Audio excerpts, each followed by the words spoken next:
about all these things that you've done? What about your biggest achievement? What would you claim is this is my proudest moment?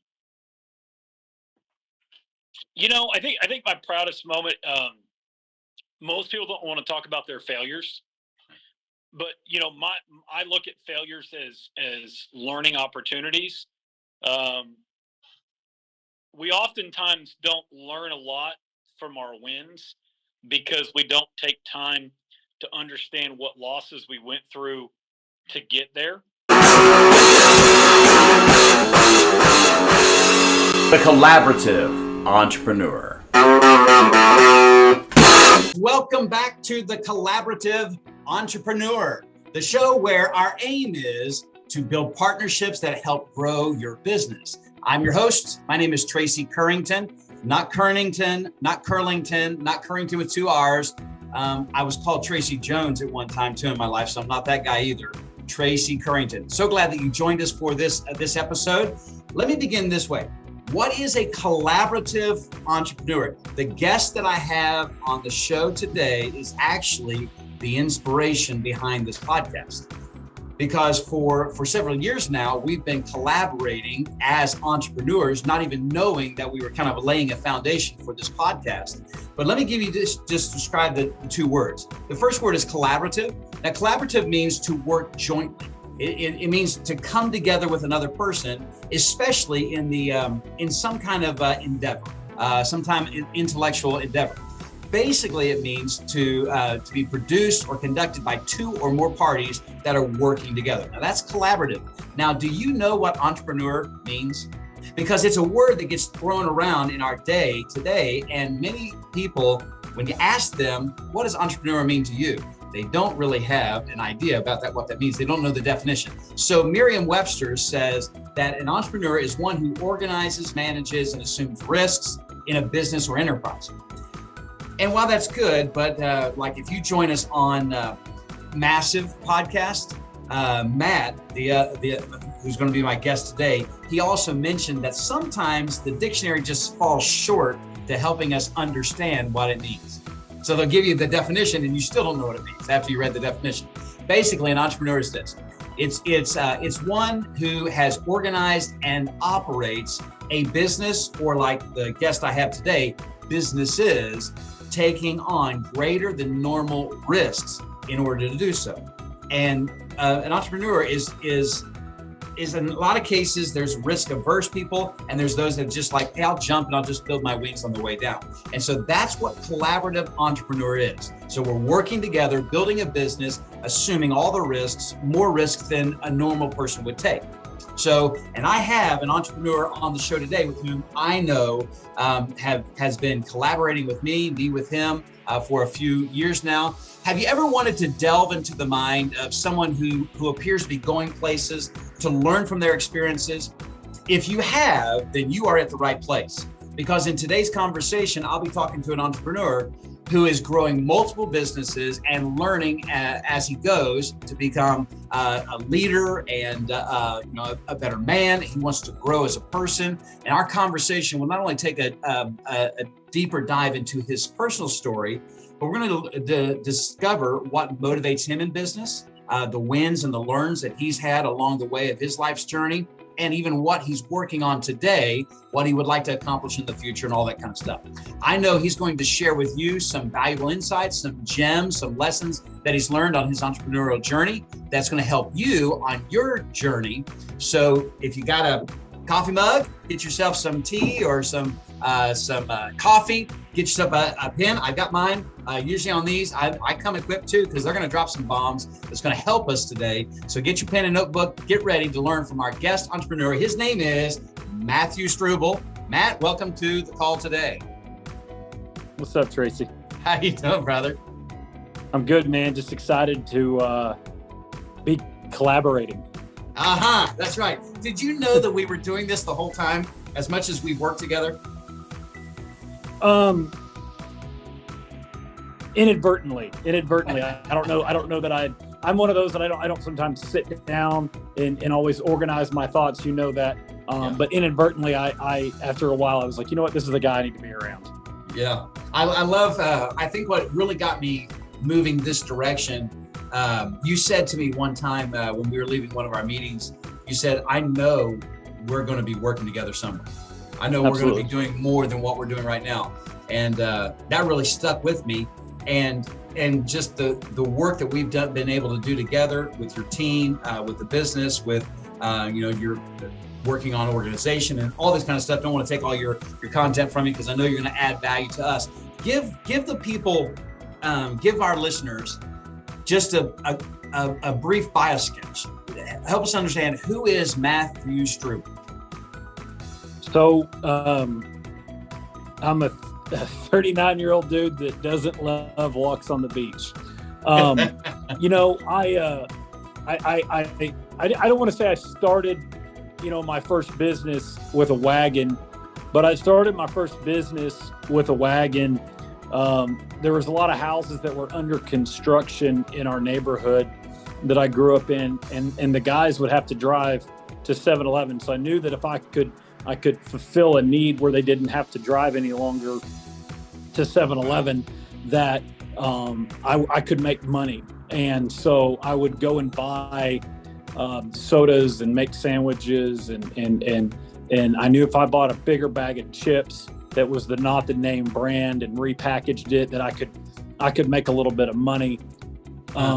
So I've always had an entrepreneurial spirit, but I think one of the things that I want people to know most about me is I didn't have, and I'm going to say it this way, I have an entrepreneurial spirit, but I didn't have a wise group of people that I was willing to listen to around me. And so there was a lot of shots being taken, but not all were made. And so I'm a ever progressing, entrepreneurial guy that knows that, and it's in the title, but knows that he needs to collaborate, knows that he needs help, and knows that if he wants to get where he wants to get to, you got to help others get where they want to get to. I love that. I've never heard that story about the wagon. Oh yeah. I made a deal on the back of my bicycle, and the wagon ended up not being big enough. So I built a platform on that. I had a couple ice chests, and there was a lot of construction in the back of the neighborhood. So, as a I don't know, it's probably 9 or 10 years old. So I knew the window was short, because I saw houses that were being built in the summertime, and then in the wintertime people were living in them. So I knew the neighborhood was going to grow, but I could only go so far on my bike. And so I knew I was going to have to figure something else out. So I made enough money to make a deal with my dad to buy me a lawnmower. Then I got in the lawn business, and from there, that turned into mowing lawns, and then and the lawn business was probably where I first started. But another quick random story for you. I worked at I probably shouldn't tell the story, but I worked at Homeland. And they would throw away the cakes the day they expired. And I won't mention any names, but I used to pay the baker because she would put the cakes out, and then all the homeless people would come get them. And I said, hey, I'll give you $2 a cake. I said, I just want the cakes. Don't throw them away. Give them to me. And then I turned around and we're selling sheet cakes, small cakes, big cakes, small cakes, whatever.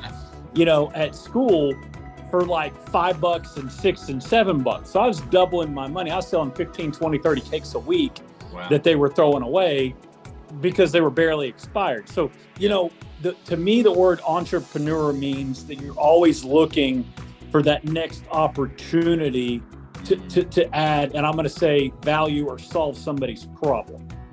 Wow, I like that. So always looking for an opportunity to solve somebody's problem. Yes, sir. Man, what a great way to think of it, because it's not a self-serving thing. It's only an like by your definition. I love that, because by your definition, it's all about others. It's about other people. I'm looking like, who has a problem that if I solve, I could become a link in their life. I could have this value exchange that they might pay me money for solving their problems. So you're looking at opportunities. Some people look at entrepreneurship as I'm looking at opportunities that I can make money. And you're looking at it as an opportunity that I could solve a problem, fill a need, if you will. Absolutely. Love that. Absolutely.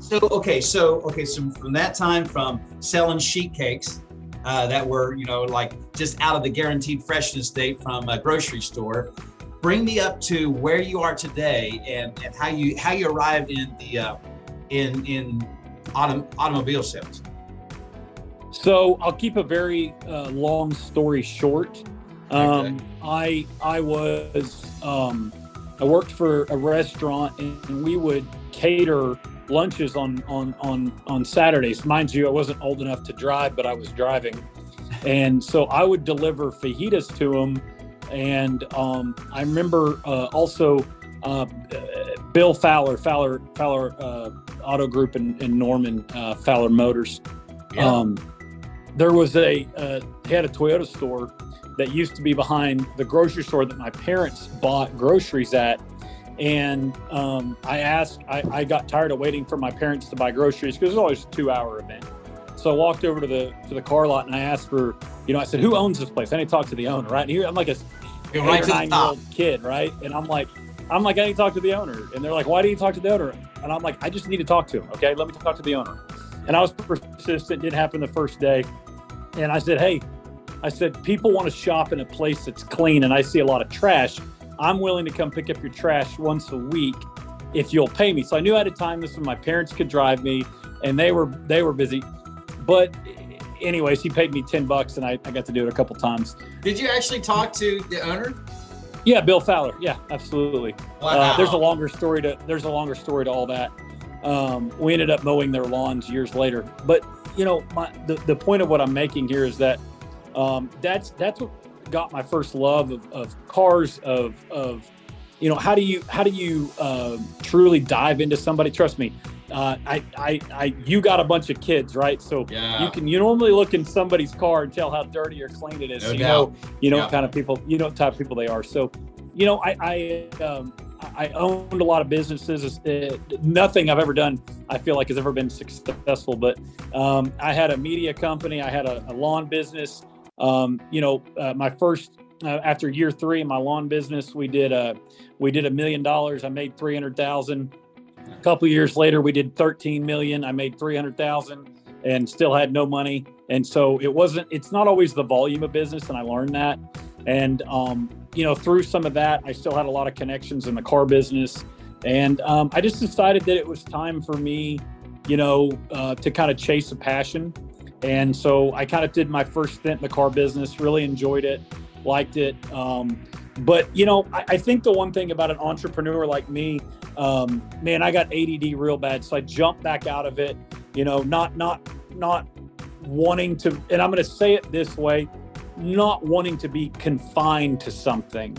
And what I will say, and I think a lot of entrepreneurs can understand this, is we struggle to ask for help. And so I really struggled to ask for help. Long story short, a lot of years later, I mean, I'm trying to cover 20 years of my life in under 3 to 4 minutes, but it's difficult when you have ADD too. It is.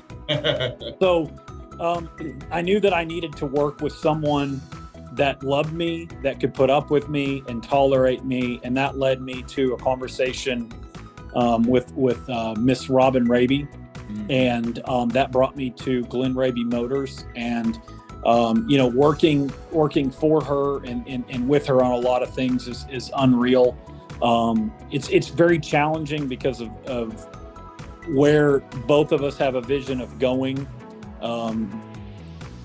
You truly, as an entrepreneur, you truly have to be willing. And I'm going to go. You couldn't have had a better name for this show, but you truly have to be willing to collaborate. Most entrepreneurs die, life and death and power of the tongue, die by their own words because they start believing that they're the man, they're the person, and you need help. And I need help. I mean, I'd love to be a very successful, entrepreneur someday. I don't consider myself there yet, but I know one of the things was I needed help. I needed somebody that could kind of rein in Matt Struble. And that's Robin Raby, and she loves me and has helped me. And so, to say that entrepreneur always have to be, I want to use the word independent. I think a lot of people who say they're independent are really dependent. Yeah. but I am very aware of what my weaknesses are as having that entrepreneurial aspect of me. Yeah. And so I knew that I could be successful, but I had to get the right people around me. So quick summary, I started selling sandwiches, cakes, mowing grass, and I ended up in the lawn business, or I ended up in the car business. So awesome. Love that story. And by the way, guys, I'm getting to hear some of this. I haven't heard all of this myself, and so it's really good. I do know, in my appreciation and fondness for Robin, just the way that her team talks about her, getting to serve her team, getting to serve you, and having a few opportunities to serve her for her business. It's just, she's a class act. I'd love to have her on this collaborative entrepreneurs show sometime. That would be a great dream fulfilled. What about all these things that you've done? What about your biggest achievement? What would you claim is, this is my proudest moment? I think my proudest moment, most people don't want to talk about their failures, but I look at failures as learning opportunities. We oftentimes don't learn a lot from our wins because we don't take time to understand what losses we went through to get there. And so my biggest win comes from a loss.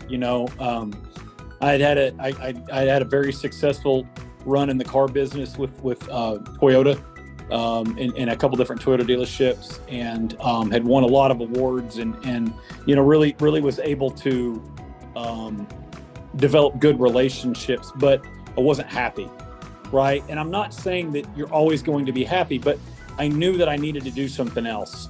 And so I went to work for a guy that I called Dad, Singh, and I ran a bunch of gas stations, had an opportunity to own some gas stations, and that's when Robin and I had a conversation. And so what I'm trying to say is, when I went to work for Robin, I'm not saying that I was like dead broke, maybe by like everyone's standards, but I was dead broke by my standards and what I felt like I should have at the time of life. And so my biggest win comes from admitting the direction I needed to take, and that direction was collaborating and allowing somebody to help me grow, and that was Robin Wright. That's my biggest win.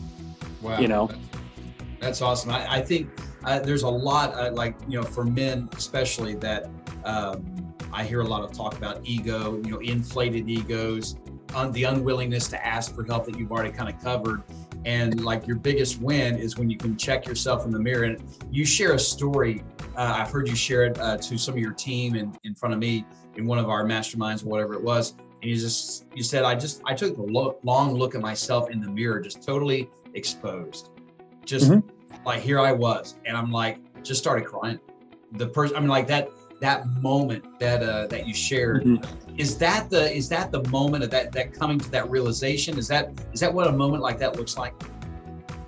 So I think for me it was, I'm one of those that, I was just at a men's conference, and one of the speakers said, no ego amigo, right? Like, no ego amigo. You can't, if you look at every bad decision you've made in life, they come from the lack of humility and the overemphasis of pride. And so when you look at what I was going through and what I needed to where I needed to be, being an entrepreneur isn't about bank accounts, and it isn't about customers, because a lot of times you can have a huge bank account, a lot of customers, and be on the verge of collapse when you don't even see it coming. So for me, it was standing in front of the mirror, and funny enough, it was an exercise that I heard for somebody else to do. I just remember standing there, and it wasn't planned. I didn't schedule in, because I don't schedule anything. I didn't schedule in 10 minutes to stand in front of my mirror and cry, because to me, that's planned, and I don't plan anything. Yeah. But I knew that in that moment, what God wanted to tell me was, Matt, you're enough through me. You're nothing on your own. You're enough through me. And so when you think about entrepreneur, you mentioned the word risk.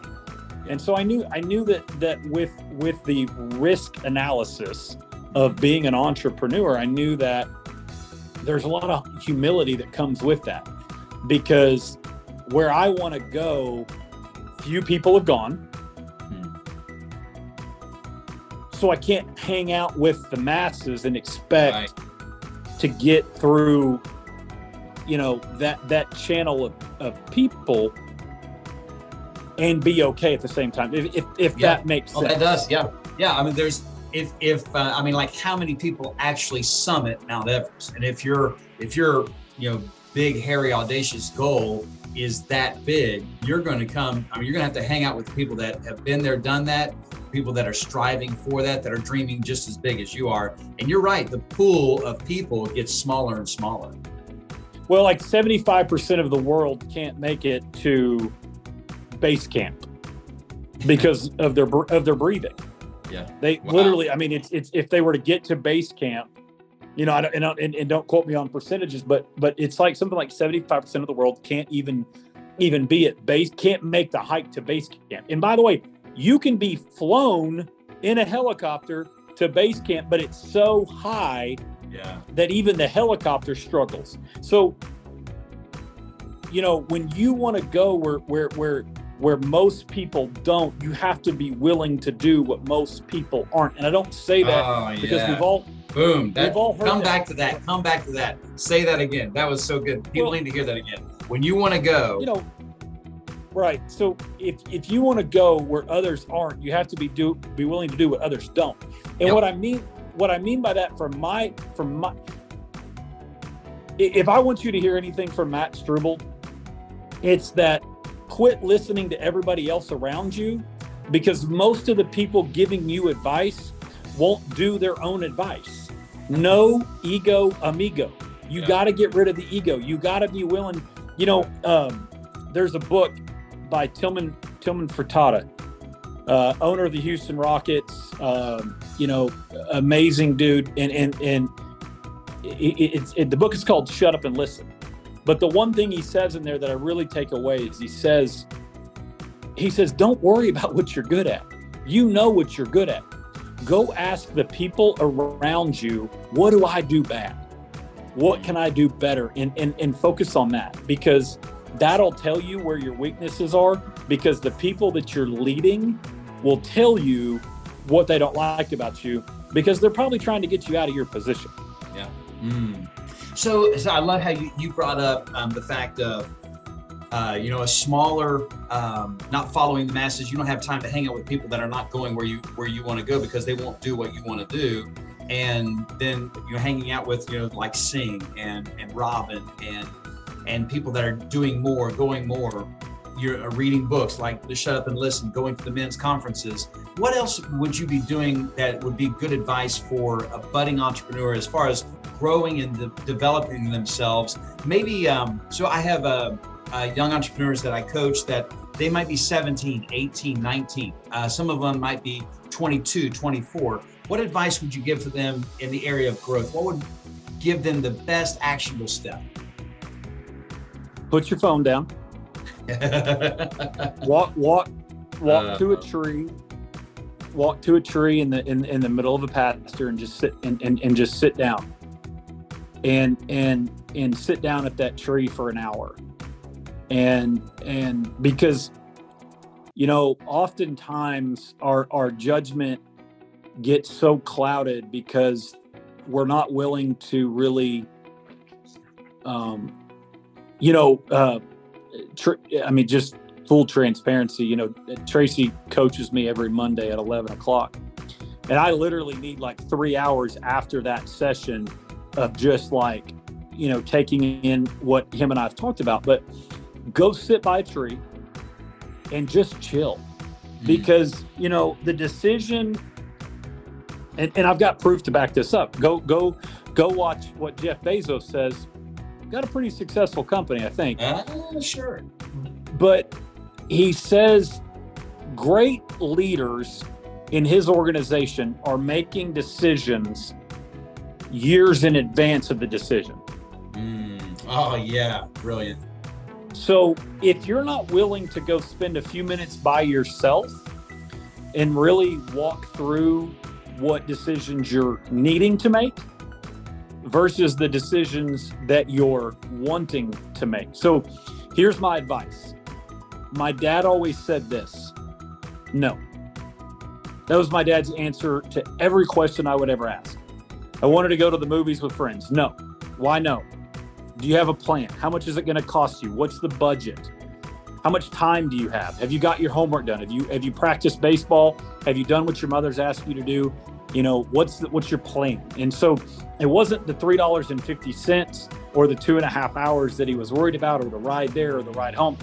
It was that 2.5 hours. Are you spending it with people that you're willing to invest? How long did it take you to earn that $3.50? And back in the day, I was making, $6-7 an hour, I think, at work, or $5 an hour. It wasn't much, but I made tips, right? And so my dad always said, if you're willing, how long did it take you to make that money? Are you willing to spend and give up that much time? You're not just giving up the time that it's costing you to do the activity that you're doing that, with those people. You're also giving up the earning time, the earning that income time. And it's not all about money, but his point was, go through and really think through your decisions, i.e. going and sitting in the field with a tree by yourself. Yeah. Love that. So it's amazing. It's amazing how 8 hours for, maybe it's a typical teenager can work for $10 an hour for 8 hours and make $80.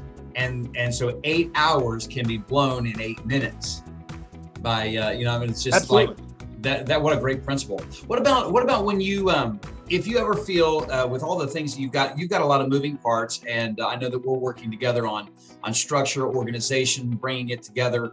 But what about when you feel stuck or when you feel overwhelmed? What is it that you do if you feel that way? I don't, brother. I'm the best. No.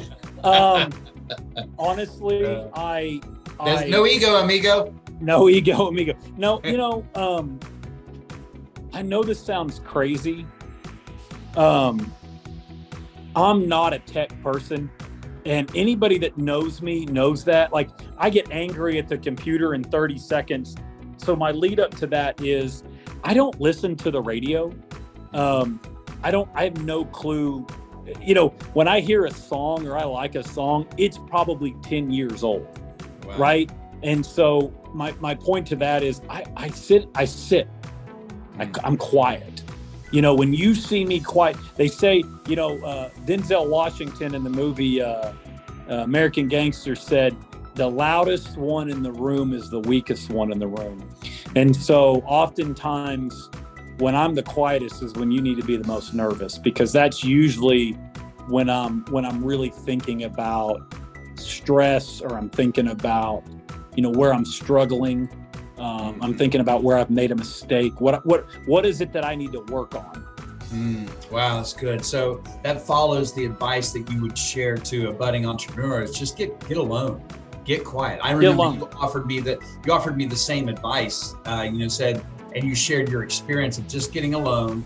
You sat by a tree. You didn't have your phone on you. You thought about God. You thought about all the blessings, and you just sat there until you started to weep. Yep. It's an exercise of humility and patience, because you end up I'll tell you exactly,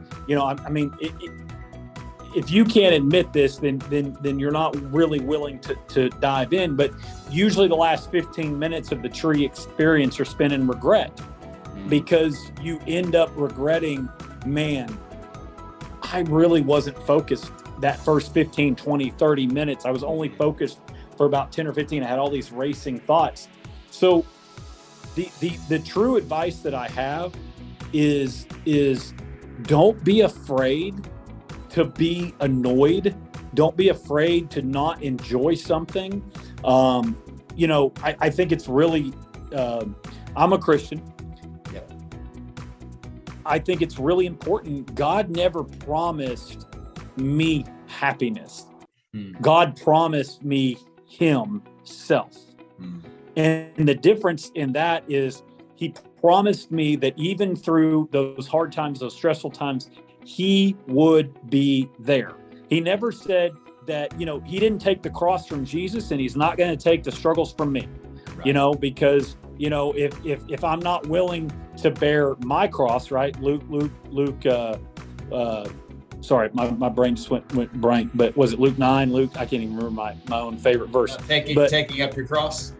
Yes. But when you're sitting there and you're really thinking through, or go to Acts chapter 9, it says, I will show him how much he must suffer for my name. It's that suffering that you said, what would you tell somebody that as advice? You're going to suffer as an entrepreneur. You're going to suffer because you're going to think you've got it all figured out. You build a product, you build an opportunity, you build all this stuff. You've talked to the bank, you've done this, and then bam, you present it to your first customer, and your customer says, I'm not interested. Why'd you bring this to me? And so, and Luke 9:23. Luke 9:23. Luke, yeah. So, I knew you were going to be thinking about that. Right. So my point is, when Mark Cuban bought the Mavericks, he didn't go sit in an office. Go watch the story. The first thing Mark Cuban did was he picked up the phone and he sat down with every other salesperson that was selling season tickets. And of course, nobody knew who Mark Cuban was back then, but he started calling people. He started calling anybody and everybody that would take his call to sell tickets. So my advice is do whatever it takes. Yeah. Love it. So would that be like, you're dropping some great stuff here for us. I've got about a page and a half of notes and just a couple more questions I want to ask though. The people that know you, they see you good times, bad times. What is the one principle that, like, if we were going to ask somebody else, what would they say about your life that this is what Matthew lives out consistent? That, like, this is the one life principle that we know Matt by this thing.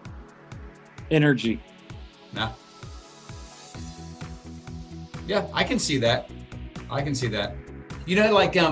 So when my wife and I, when we had our firstborn son, Gavin, we were thinking about names, and my wife's dad's name is Bob, and it's just like this is a typical name. Well, my dad's name is David, so these are like popular boy names, and so we're like, maybe we should do that, honor our fathers, but then we're like, but we want to be a little bit different, and so we got a book of names, and it was so amazing. Like when we went through this book of names, hey, what about whatever? No way, your first girlfriend was that. Or what about that? No, your first boyfriend was that name. Like we went through these, like, and it was interesting. Like, oh no,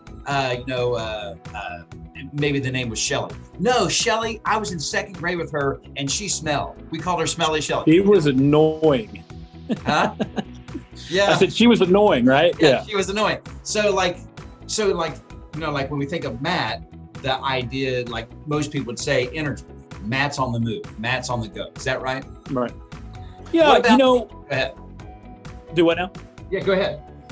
No, my mom named me biblically, first book in the New Testament.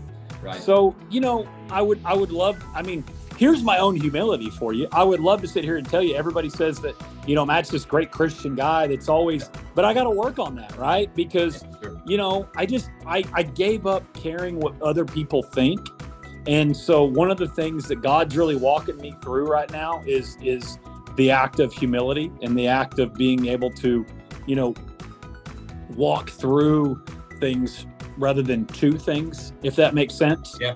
And so for me, what do I, let me answer your question in this way. What I hope for people to experience with me is that, they know that I'm genuine. What you see is what you get, Yeah. I'm not gonna try to do anything that, I don't 100% stand behind. I've worked really hard on that. And, so that's what I hope for. What do I think right now? I think I got a lot of work to do, and I think that I think that I want to grow, and I want to get where, I can get to where I am respected in the communities that I want to be respected in. And so, I think it's not always what your name is now, but I think it's what are you striving for? What are you pushing for? Love that. Thank you for sharing that. Appreciate that. So just like two more questions. What about the okay.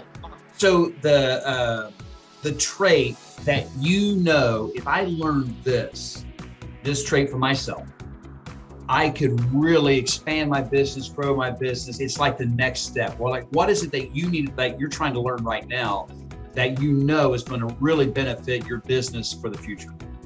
So I'm going to answer your question in two ways. The first one is, I know that I need to be able to communicate, because if you can't communicate effectively, and it doesn't matter what area of business that you're in, but right. Most people, it's won and lost in the communication. I'll give you the end of that answer, which is, most people will tell you how to sell them. Most people will tell you what they want if you'll just shut up and listen. I will also say the answer this way. The simplest businesses often are the most valuable, right? The most simple businesses. If you think about, you think about businesses that we interact with every day. You think about Amazon. You think about, you think about Walmart. Think about Coca-Cola.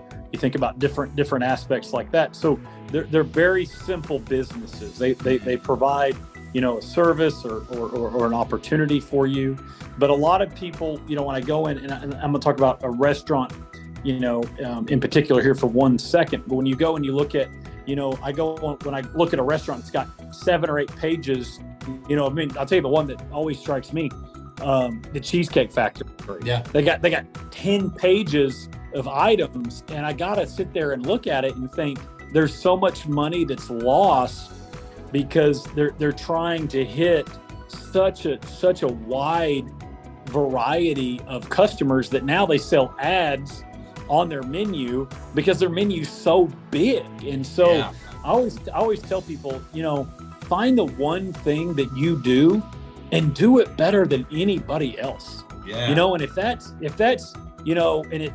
it's why, there's one item on the Chick-fil-A menu that's not chicken, and it's the breakfast, biscuit, right? It's the breakfast sausage biscuit. That's it. Everything else on the menu is chicken. But you go to McDonald's and it's got chicken, it's got, beef, it's got just different types of beef, different types of fish. Chicken. Right. Fish. They got everything. And so, my point is that do what you do best. That's how you become successful. Mm-hmm. Yeah. So, and by the way, all of our listening audience, I've heard Matt say repeatedly when we're talking to, when we start to get in the weeds, or one of his sales guys, one of his team get in the weeds as far as like just their thinking, he comes back like, what do you do here?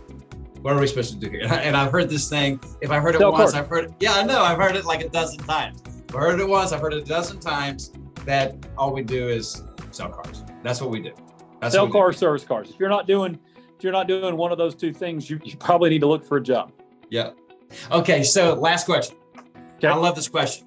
So someone is listening to this call right now, and whether you've shared it, I've shared it, and they're looking to go into business for themselves someday, what advice would you give them to help prepare? What do they need to know to Easy. Prepare? I'm dead serious about this. Okay. Don't go get a notebook piece of paper. Don't go get a piece of paper that has anything on it. Get a blank piece of paper and get you a Sharpie marker. Okay. And the reason is that blank piece of paper represents your business. Okay. Now you and I, Tracy, have talked about, what's your core values. Sure. So on this piece of paper, what I encourage you, what I encourage you to write down 3 different things. Number 1, who are the closest people in your life? Okay. Who are the absolute closest people in your life? Okay. Number 2, not just financially, but what are your resources? Who do you have? What do you have? What are your resources? That's often an overlooked, part of business is what are your resources? Is it maybe, a friend from high school, somebody you met recently? Maybe you've got a American Express card. Maybe you've got some lines of credit places. Maybe you've got some cash sitting somewhere. What are your resources? Okay. And then the third one, and this is the most difficult. What are you trying to do? Because I find that a lot of people can't even tell me, I sit down with them and they're like, man, I'm really good at this. Let me answer the question this way. Everybody that sits down with me and says when they want to come sell cars for me, I can talk to people. Okay. So you're not an axe murderer, right? Like that's not, talking to people is not a qualification to be able to sell cars.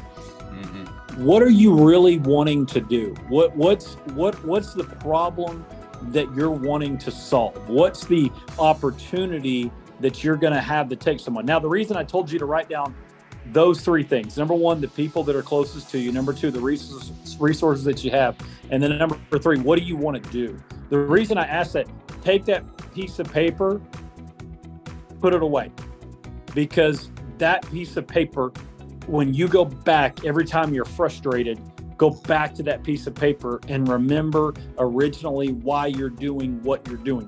When you forget your purpose, when you forget your resources, when you forget those people that are around you, that because a lot of times, I'm gonna tell you this, a lot of times when you get into business, you get used. Most people get used, right? You open a business, who's the first person that calls you? It ain't your mom. It's the guy trying to sell you advertising, right? It's the lawyer wanting to form your LLC. It's the accountant wanting, hey, I'm going to protect you. I'm going to this, I'm going to that. Oh, great. I need all this stuff. You don't even have a product. You don't have a business. What do you mean you need all this stuff? I'm not saying don't plan, but what I am saying is the first calls you get aren't from customers. If they're not from customers wanting to do business with you, you're not a business. You're a checkbook writing checks. So, if you're going to be, I got friends in all types of businesses. And the one thing I always ask them when they ask me, man, you make it look easy. Man, I wish you knew how hard it was. Mm-hmm. At the end of the day, if you don't have an audience and you don't understand what it is, the problem that you're trying to solve in somebody's life, you better be dang good at what you're doing, because you're going to have a real difficult time cash flowing and growing. Oh, that's great. I wrote down CRM, and I know that stands for something else, but my circle, my resources, my mission. And if I can remember those things, that was really, really good. So somebody is watching the call, they want to connect with you. How do they find more about you? Where do they find you? You got a social media footprint? Did they just come up to the store? I mean, how do they locate you? Man, you can call me. I'm sure we can have Gavin do a little flashy with my phone number. You can find me on Facebook. Okay. I'm at Glen Rady Motors 6 days a week, 220 Holiday Drive. I'd love to chat with anybody, collaborate. I'm always willing to listen. I don't always return phone calls, but I do text and email a bunch. So, thank you so much. Well, Matt, thank you Absolutely. for taking up the call. And by the way, thank you, those that are watching this video right now, this call. Thank you so much for joining us on Collaborative Entrepreneur and for following TMC Coaching. You can learn more about me and what it is that I do online at tmccoaching.org. And if you would like more information about what I do and how what I can do for you, let's collaborate. As was mentioned already, how we can work together, hit me up, Tracy at tmccoaching.org. Until next time, y'all, surround yourself with great people just like Matt, who can elevate your thinking and inspire you to dig deep and do more. Until next time. Thank you for watching this episode of the Collaborative Entrepreneur Podcast. Be sure to like and follow and turn on notifications for future episodes launching every Tuesday night at 7 p.m. Central Standard Time. If you're an entrepreneur wanting to be on the podcast, you can let us know by emailing us at tracy@tmccoaching.org. Let us know the industry you're in, as well as your biggest wins and learns that you've achieved along the way. If you want to find out how you can work with Tracy in other ways, you can do so on all major social media platforms under 180 Turnarounds. You can also find us on our website at 180turnarounds.com. So until next time, guys, let's win together.